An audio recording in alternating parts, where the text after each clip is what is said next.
Add another one, ladies and gentlemen.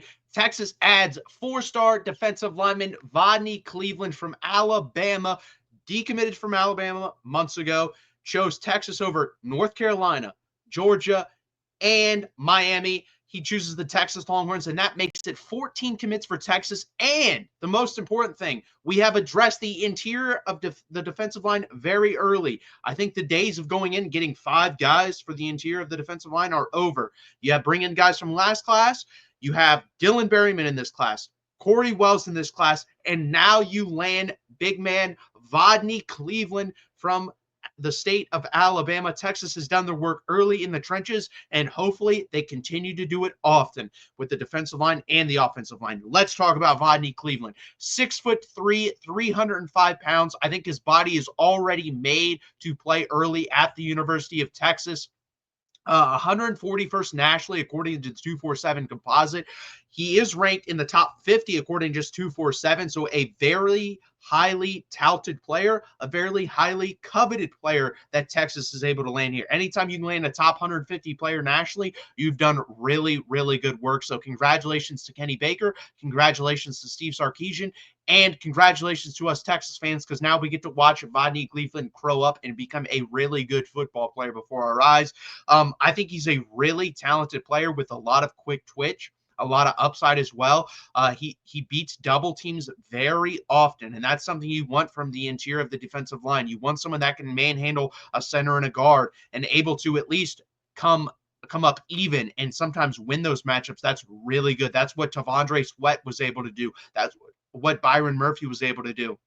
That's what Alfred Collins was able to do last year a lot, and that's what Vernon Broughton was able to do last year a lot. So someone coming in as a freshman, I don't think he'll be able to do that right away, but I do think he's a rotation player right away. I think he has a very high floor, so that's always a good thing. I think at worst you're getting a rotational player here.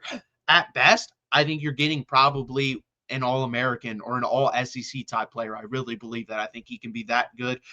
He can play multiple positions. He's not just going to play over the center. I think line up over the guard as well.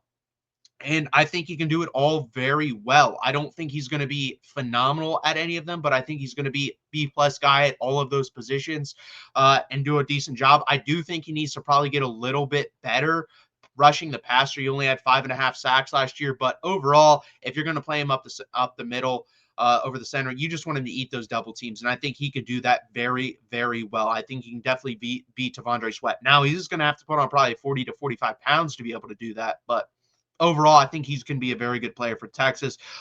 Like I said, decent pass rusher. He's not a great pass rusher, but decent. He's definitely good enough. And if Kenny Baker's able to do with what he did with Vernon Broughton and Alfred Collins, who both had their best years last year under Kenny Baker, then I think Vodney Cleveland can end up being a really, really talented and good football player for Texas. But again, very high floor. This is the type of guy you want. And again, Texas has done a phenomenal job at building the trenches on the defensive side of the ball. We saw in 2022, Sark said right away, we need offensive linemen. He went out and got probably the best class in the history of Texas football, one of the best high school classes in the history of high school football recruiting. I think there's a chance they could do that on the offensive side of the ball again with Felix Ojo, John Turntine, who was also visiting this weekend. And I think he could do that with this class. This last year's class was very good along the defensive line.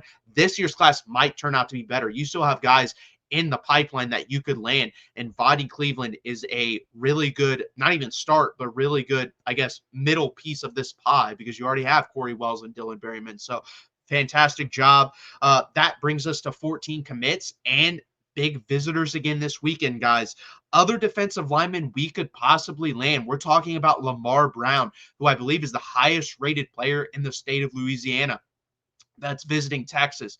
Really good football player. If we land him, we're talking about an all-time defensive line class. Bryce Perry Wright, who I think is going to come down to Georgia, Texas, and Clemson. And Texas did just lose for Drake Wynn to Clemson.